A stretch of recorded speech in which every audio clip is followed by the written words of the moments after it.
Good evening and welcome to your Tuesday, October 21, 2025 edition of the Evening News. I am Jemima Holmes. Thank you for joining us. Let's take a look at some of the lead stories tonight. Former AFC MP busted transporting over 680 pounds of ganja. Party offers support.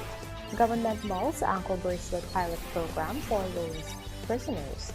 Local businesses urged to leverage services of New World Trade Center. 3 arrested over fatal shooting of West RUIMVELDT woman. 50% of Guyana's MEDEXES serving in hinterland regions, says Chief MEDEX. And Diwali 2025, a festival of light, a season of togetherness. Now for the news in detail. Former Alliance for Change Member of Parliament Devin Sears and another individual have been busted transporting over 680 pounds of marijuana. In a statement, the AFC said it extends support to its member as it called on the police to conduct a thorough investigation. Here's our lead story tonight. 39-year-old Devin Sears, who represented the Partnership for National Unity Alliance for Change coalition as a member of parliament, has been arrested for possession of a large quantity of narcotics. Sears, along with a farmer, 69-year-old Albert Sandy, were intercepted on Monday evening with over 680 pounds of ganja at Bamia. Police said at about 20 hours 41, ranks were on mobile patrol duties in the vicinity of the old Bamia police checkpoint in Linden when they intercepted a minibus bearing registration number BAJ 4486 registered to the Region 10 Tourism Committee, Inc. At the time of the exercise, the vehicle was driven by Sears, a politician from Mackenzie Linden, along with Sandy, a farmer for Takama Waterfront Upper Berbice River, who was the front seat passenger. During the stop, police stated that Sears began to act in a suspicious manner and was sweating profusely.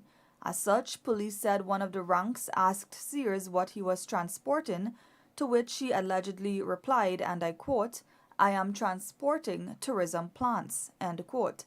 Nevertheless, Sears was instructed to pull over and was informed that a search would be conducted on the vehicle. During the search, 22 black plastic bags and 4 large brown canvas bags were found inside the vehicle, which, when inspected, contained cannabis. Sears and Sandy were arrested, during which Sears remained silent, but Sandy admitted ownership to the illegal drugs and stated that he had paid Sears to transport him to Perica. Meanwhile, in a statement on Tuesday, the AFC confirmed that Sears is an active member of the party and said it extends its support to him as he faces these current challenges. The AFC also contended that all persons are entitled to the presumption of innocence until proven guilty in a court of law. The party also urged an impartial investigation into the matter, adding that it does not condone any act that contravenes the laws. The AFC also urged the public to allow the judicial process to take its course and refrain from speculation that could prejudice the outcome of the ongoing investigations. Following the resignation of AFC leader Nigel Hughes last month, David Patterson was appointed as interim leader of the party. Reporting for the Evening News, Davina Samaru. The government is considering the introduction of electronic ankle bracelets as a monitoring alternative for low-risk offenders, according to Minister of Home Affairs Onij Walrand. Find out more in this Michael Henry report. During an exclusive interview with the Evening News on Saturday, Minister of Home Affairs Onij Walrand explained that the ankle bracelet initiative is still in the planning stage. She noted that the aim is to allow eligible prisoners to be monitored electronically while they are engaged in productive activities that can help them earn income and better support their families.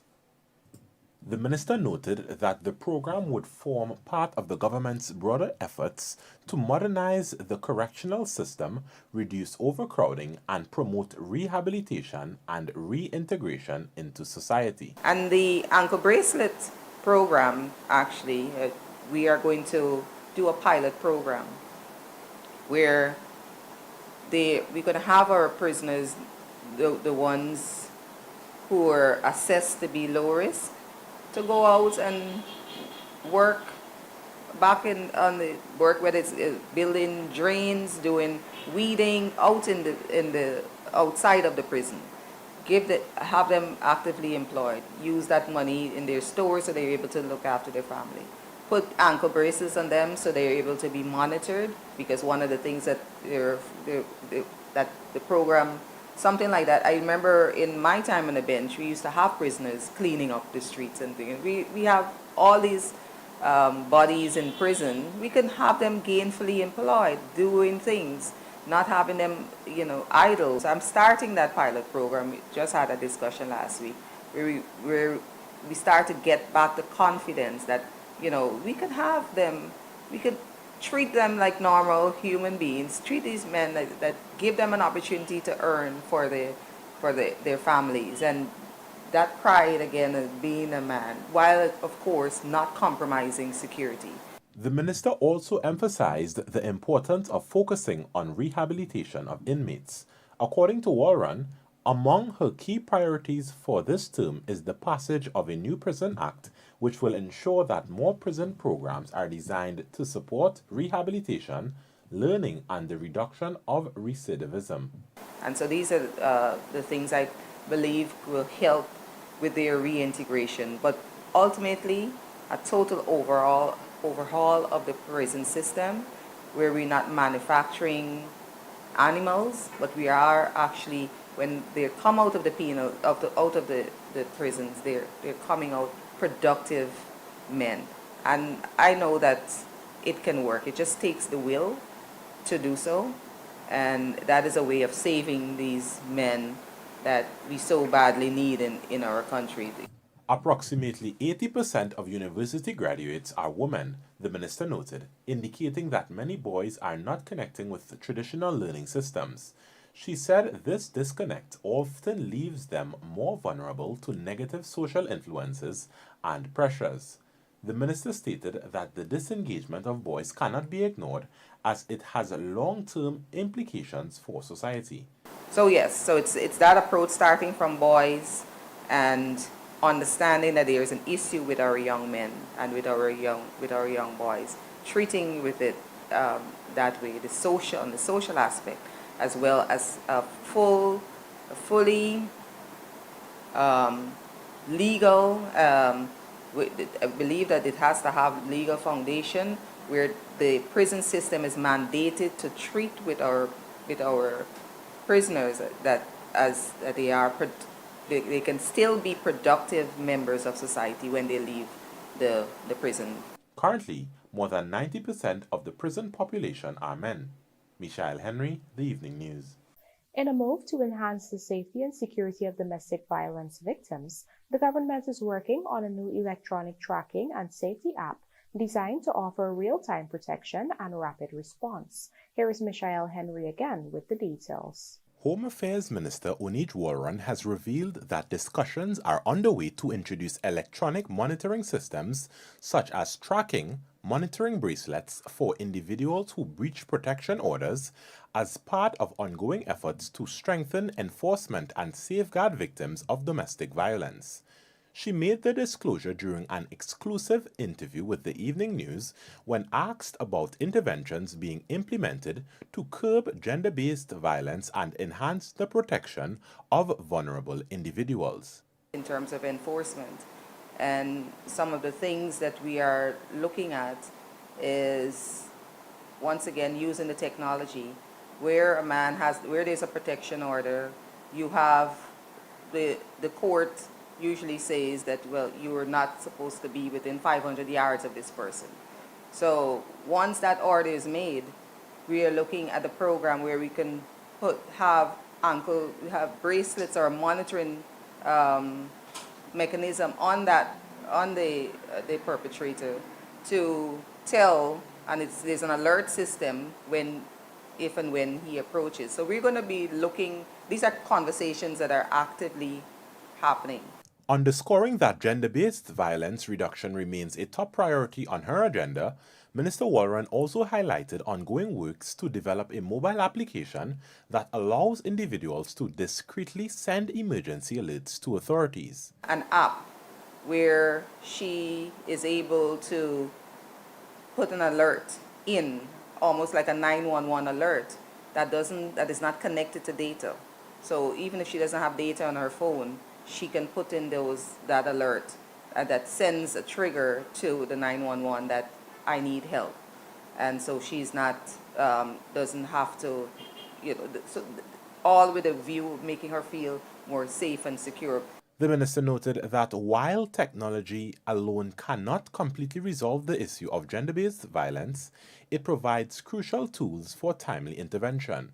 This isn't the answer to the issues where you find that men violators, I don't want to say that it's only men, but or they're overwhelming numbers of men or the women who violate the protection orders by still trying to make contact with the victim. We are able to, in real time, address the situation. So these are initiatives that we're continuing to go. So definitely, it's with human services. Michelle Henry, The Evening News. Our Berbice correspondent Andrew Carmichael joins us now to report that 56 inmates at the New Amsterdam prison are awaiting trial. 45 of them stand accused of murder. Here are the details. 55 men and 1 woman are in the New Amsterdam prison awaiting trial and could be tried in the October session of the Berbice Criminal Assizes, which opened on Tuesday with the traditional march past along Esplanade Road outside of the Berbice High Court.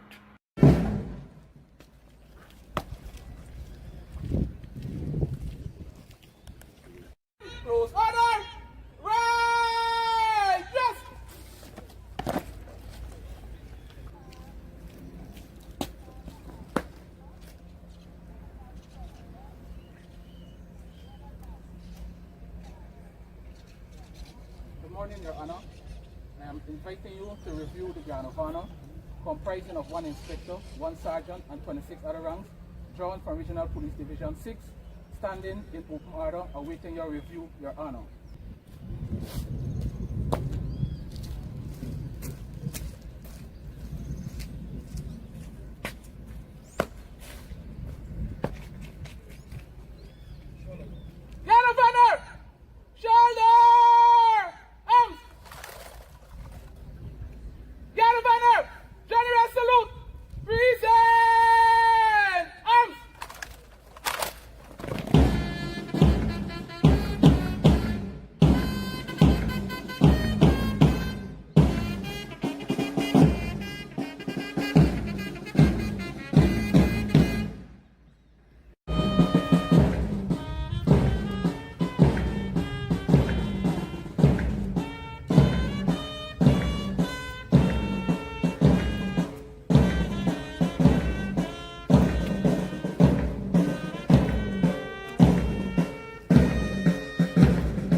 The session will be presided over by Justice Sandel Kisoon. Of the 56 inmates, 4 have indicated their intention to offer guilty pleas for the offenses they are indicted, 2 for murder, 1 for rape, and 1 for wounding. Overall, 1 woman and 45 men await trial for the capital offense of murder, 1 for attempted murder, 2 for rape, and 1 for wounding. The first trial is set for tomorrow, Wednesday. Andrew Carmichael, The Evening News. A 24-year-old woman was fatally shot on Sunday night during an attempted robbery at her home in West RUIMVELDT, Georgetown.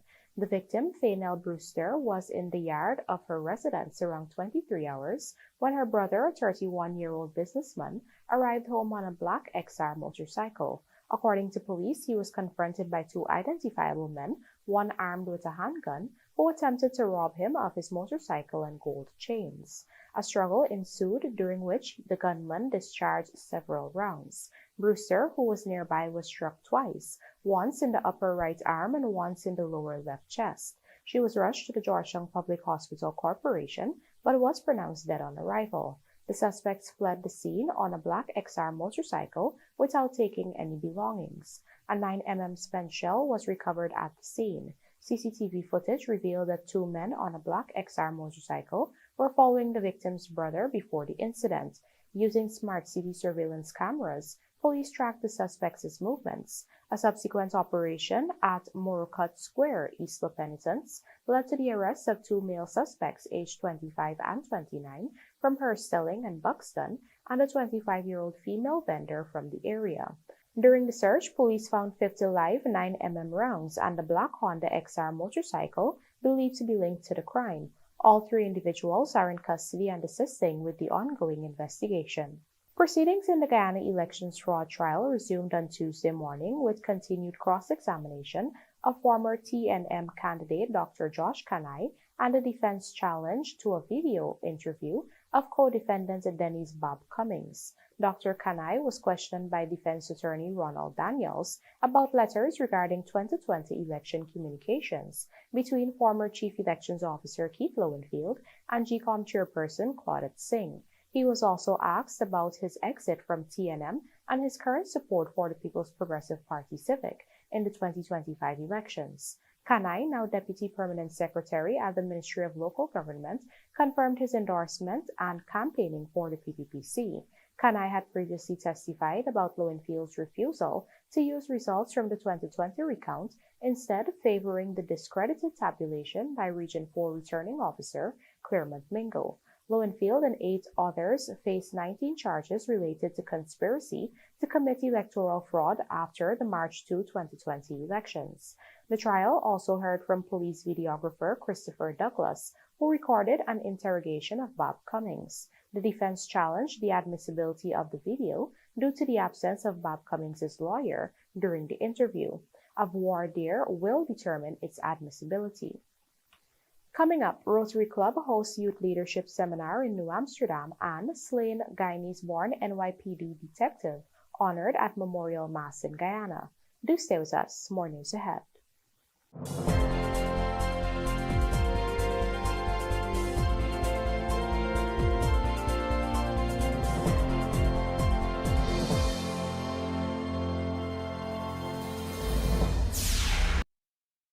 Looking to bring your dream home to reality? Or simply taking on a home improvement project? Then National Hardware Limited is where you should start. Let us put that touch to your home.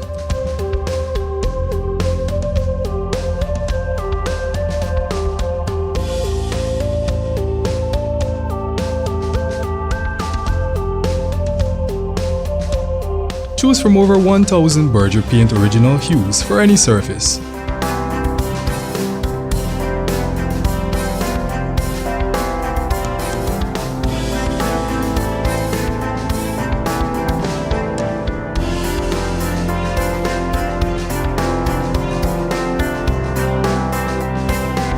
We are known for our trusted brands such as Westinghouse, Philips, Sadco, Rubbermaid, Pyrex, Gibson Home, and so much more. National Hardware Limited, your do-it-best store. Located in downtown Georgetown and industrial site RUIMVELDT.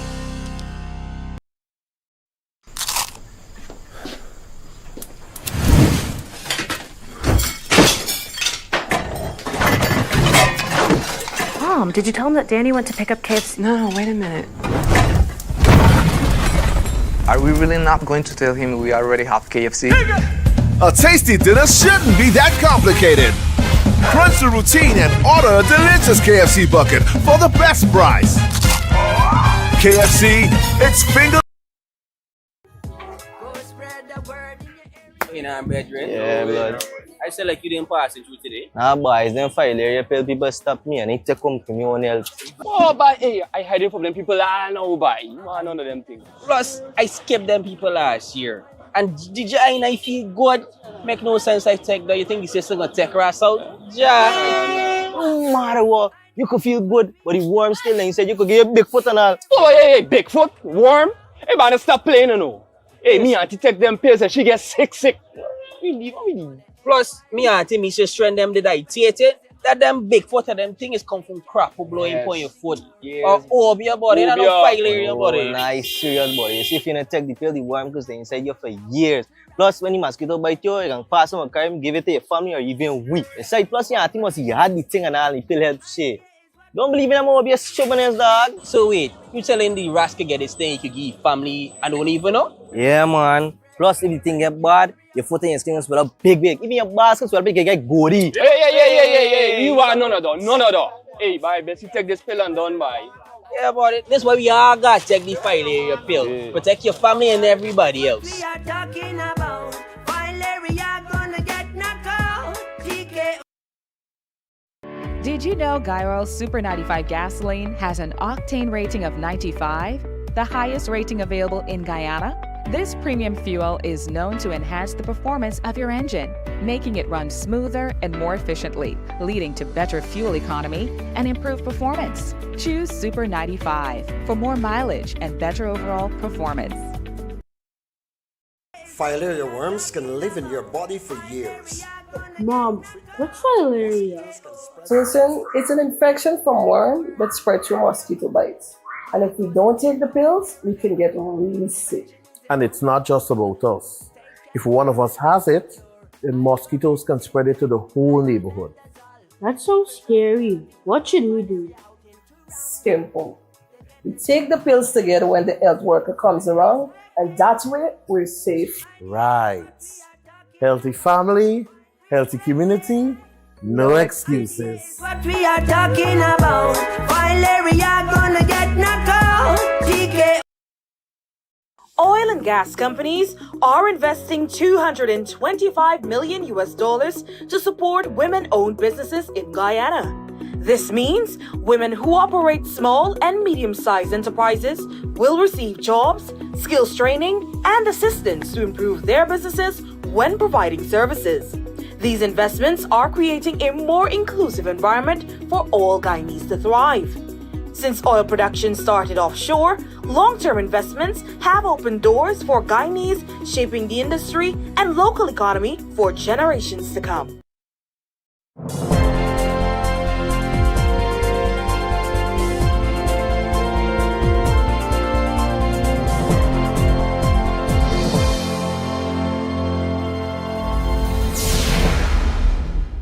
Welcome back. You're watching the Evening News. Local businesses, including producers, are being urged to take full advantage of the newly established World Trade Center in Guyana, which Finance Minister Dr. Ashley Singh says will serve as a key hub for export promotion, international partnerships, and business expansion. Churchill Sobers reports.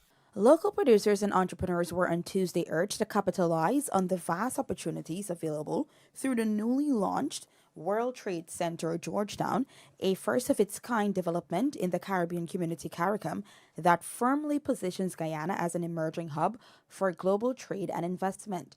Delivering the feature address at the official launch ceremony held in Kingston, Georgetown on Tuesday, Senior Minister in the Office of the President with responsibility for finance, Dr. Ashley Singh, described the establishment of the WTCG as a timely and visionary step, aligned with Guyana's record-breaking economic trajectory and growing global footprint. I have said elsewhere that if you produce something in Guyana, whatever it might be DDL, it might be that excellent El Dorado rum that I'm sure you would have sampled over the last few days that you were here, or it might be agricultural produce, or it might be something, it might be the wood products that are manufactured by Rafik and the members of the Manufacturers Association, or whatever it might be. I've said repeatedly, we have said repeatedly as a government that you must be able to load up your lorry and drive and take your goods to Suriname and to northern Brazil, and indeed source raw materials if you need to and move back and forth seamlessly. The importance of trade as a catalyst for continued economic growth is certainly not lost on us as a government. In fact, quite the opposite. President Ali's government considers trade and the unlocking of trade opportunities as being at the heart and soul, as being fundamental to us ensuring continued strong economic growth going forward.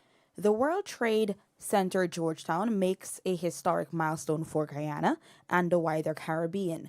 As a member of the World Trade Centers Association, the Georgetown Center now connects local businesses with more than 300 trade hubs across the globe, spanning over 90 countries.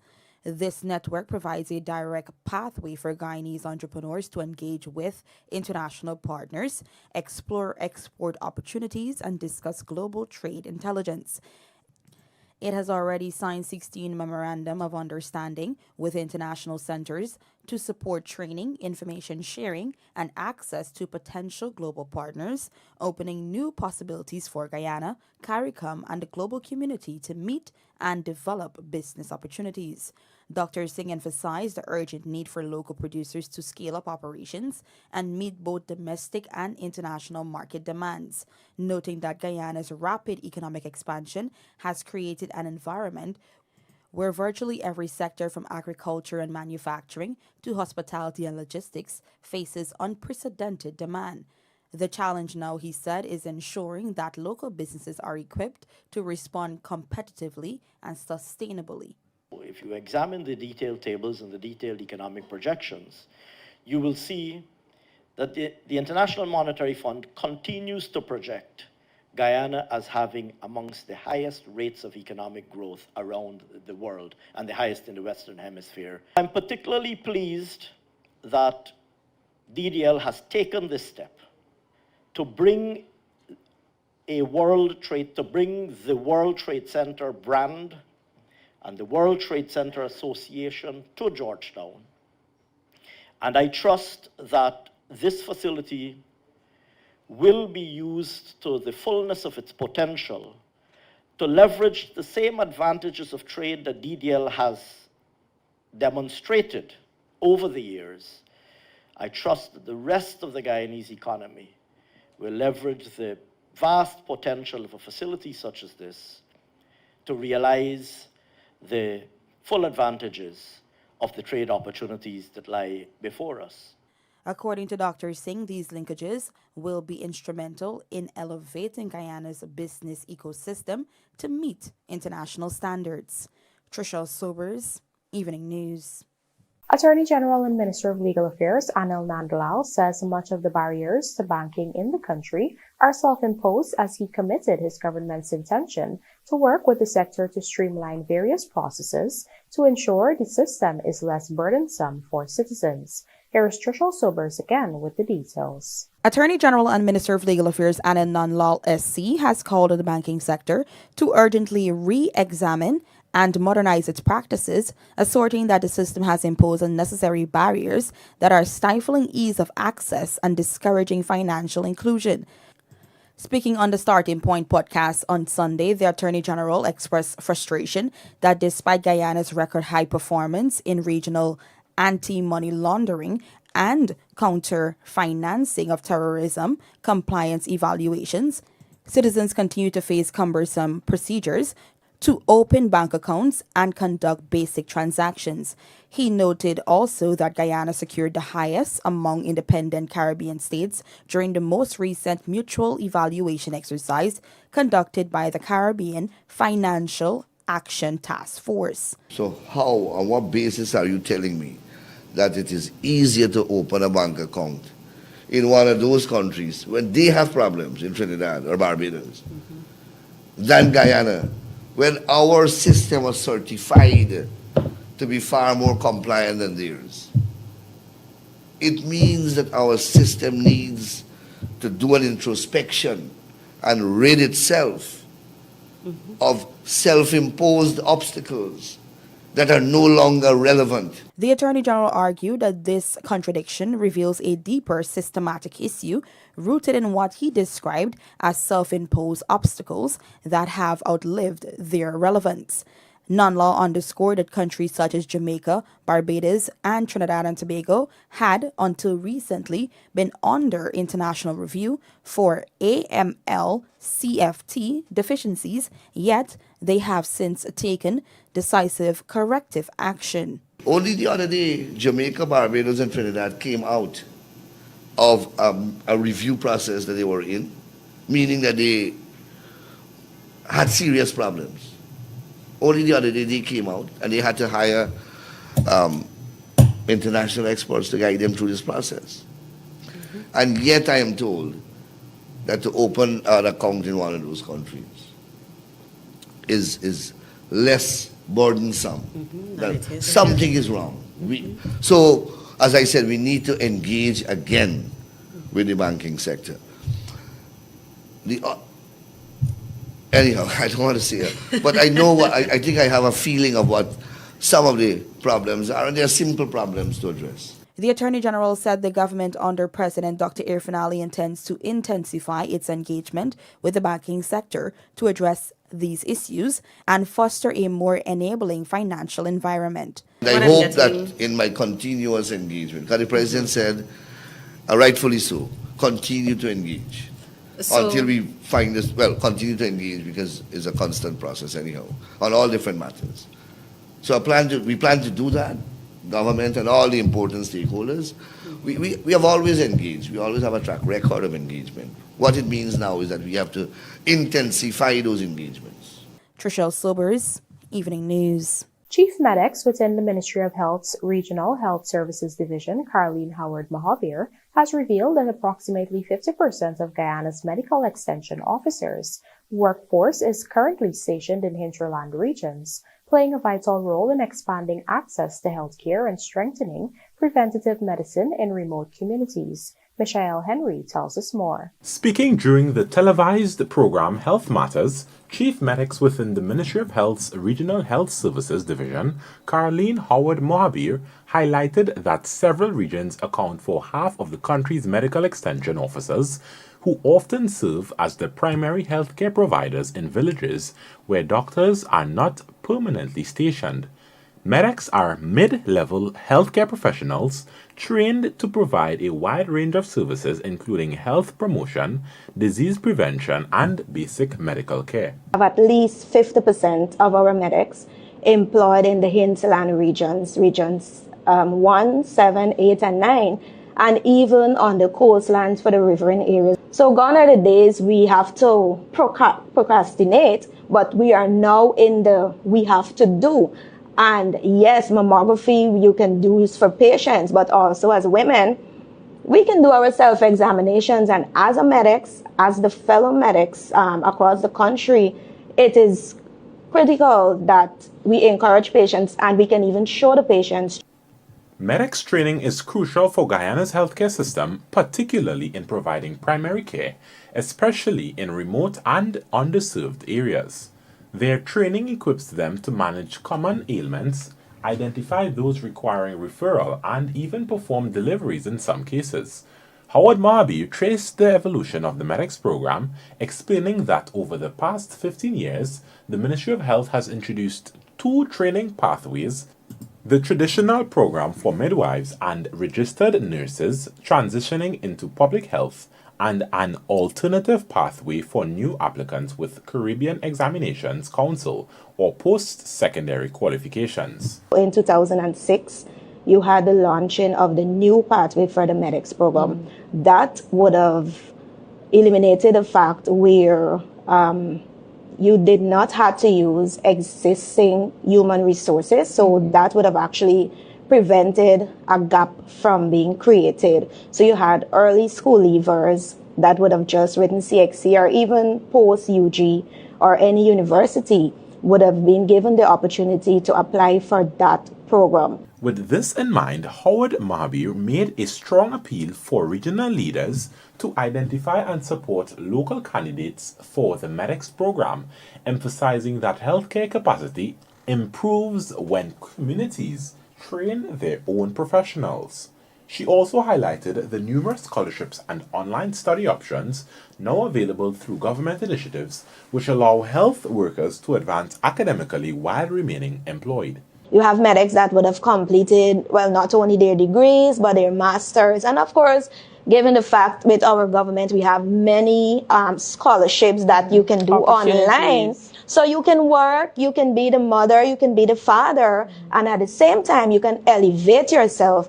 Michael Henry, The Evening News. The Rotary Club of New Amsterdam over the weekend held a one-day seminar aimed at equipping young people with critical life skills and inspire them to embrace leadership in their communities. Here is this report filed by our Berbice correspondent Andrew Carmichael on the event, which was held on Saturday in the auditorium of the New Amsterdam Multilateral School.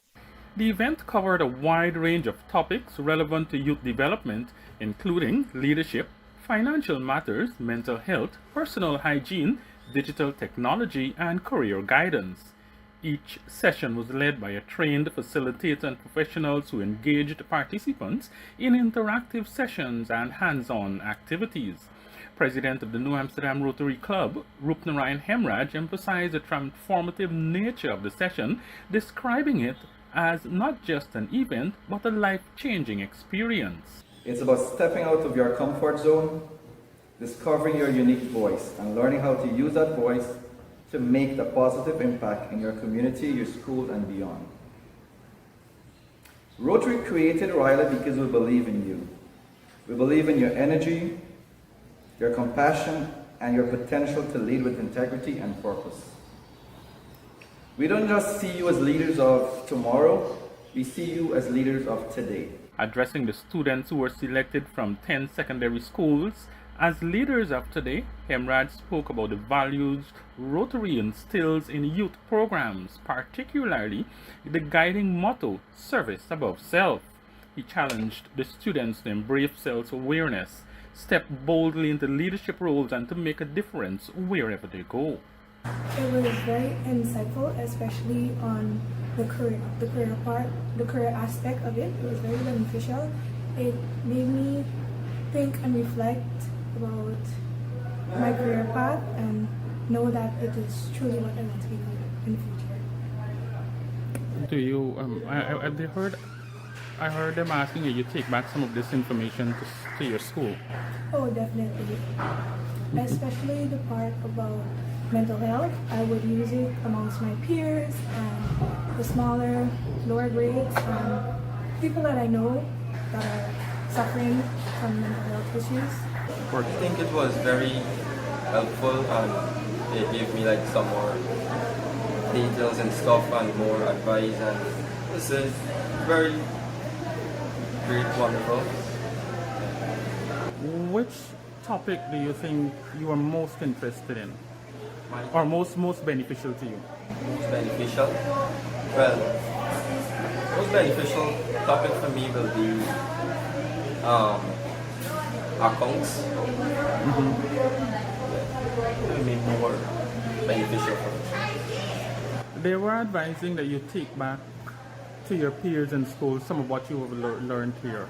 What are some of the topics that you think you might be discussing with your peers and will be useful with your peers? Well, I will discuss with them on mental health and personal hygiene. I mean, I learned a lot. I learned about hygiene, mental health, and career, like for the future, and like budgeting, and about money, finance, and stuff, and about AI too. Which, if you had to recommend to one of your peers, but they would only be part of one topic, right? What would that topic be? Like if you had to recommend one topic for your peers. I would say mental health, because it's a big thing in the generation right now. A lot of people depressed and like they get a lot of anger issues and addiction. So yeah, mental health. The Rotary Club of New Amsterdam has reaffirmed its commitment to youth empowerment and pledged continued support for similar initiatives that will help build the next generation of compassionate, capable leaders.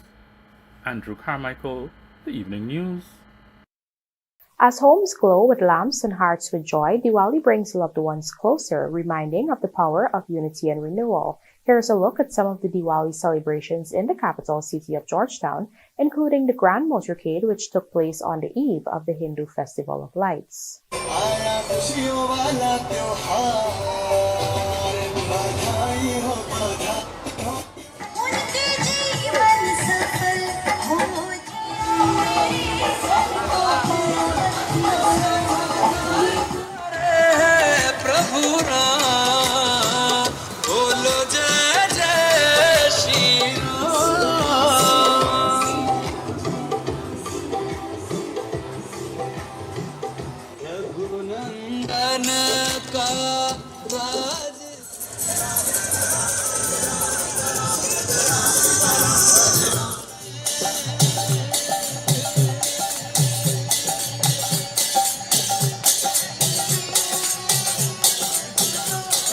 Diwali, the Festival of Lights, triumph of light over darkness, is one of the most beautiful festivals that we have here in Guyana.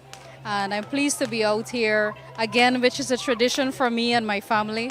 We come out here on Irving Street and witness the motorcade as it passes by. There are thousands of people that have lined the streets here in the city of Georgetown and going all the way up to LBI. And I'm very, very happy to see so many families out here tonight having fun. Everybody's happy. And of course, from a tourism standpoint, we're so pleased to be working with the Dharmic Sabha to ensure that everything went off smoothly for the motorcade this evening. And I would like to welcome all of the visitors who are in our country and to wish them Happy Diwali.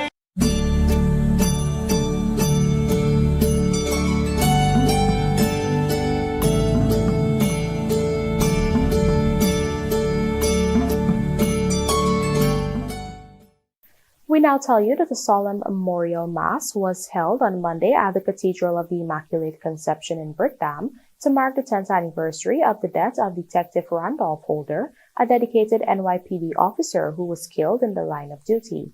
The ceremony brought together overseas-based Guyanese and officials from the New York City Police Department, all united in remembrance and tribute. Detective Holder was fatally shot on October 20, 2015, at the age of 33, while responding to reports of gunfire and a bicycle robbery at gunpoint in East Harlem, New York.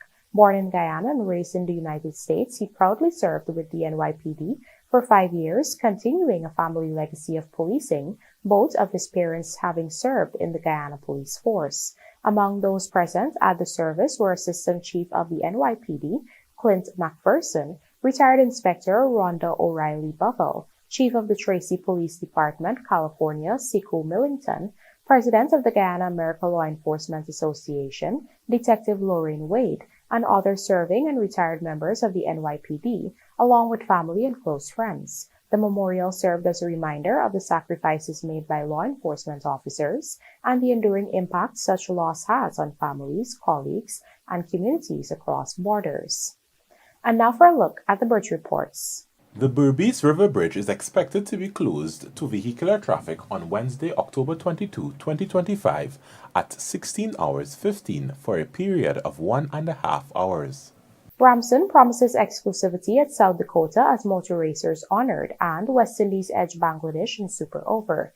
These and more coming up in this evening's Sportcast, sponsored by Maccorp.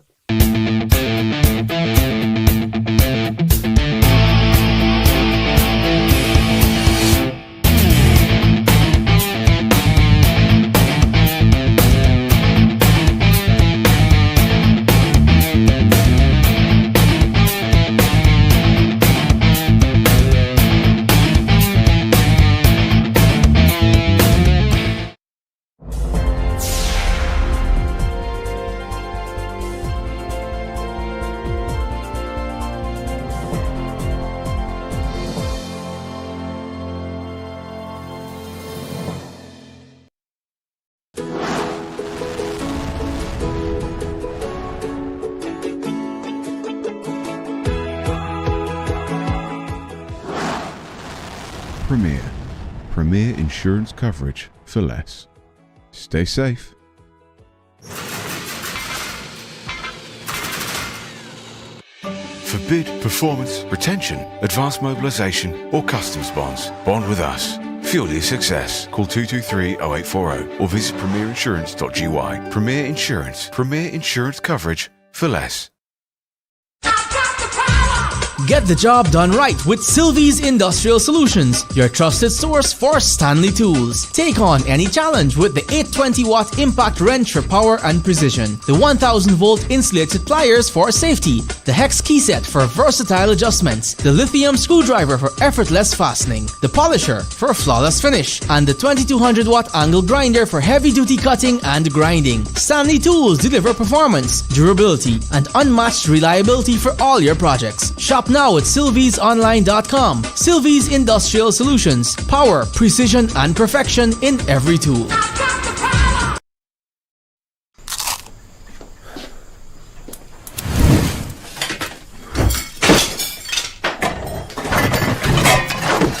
Mom, did you tell him that Danny went to pick up KFC? No, wait a minute. Are we really not going to tell him we already have KFC? A tasty dinner shouldn't be that complicated. Crunch the routine and order a delicious KFC bucket for the best price. KFC. Did you know Guy Super 95 gasoline has an octane rating of 95, the highest rating available in Guyana?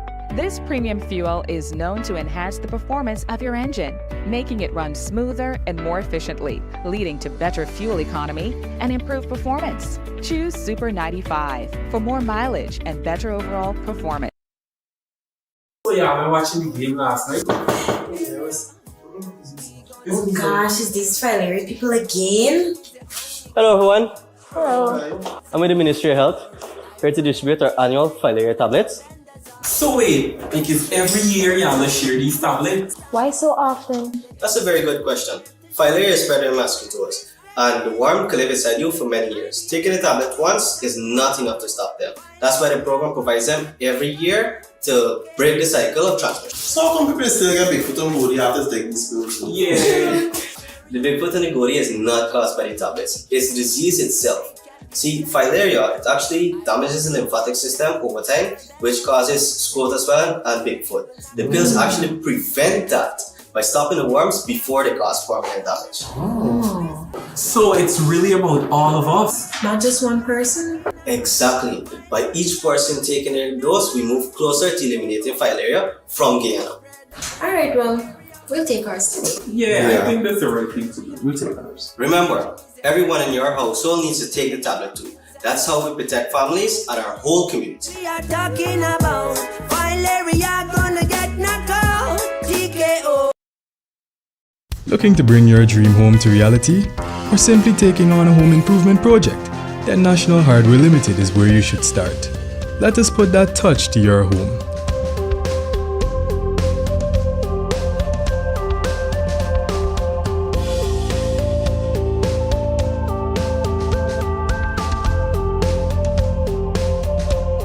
Choose from over 1,000 Berger Paint original hues for any surface.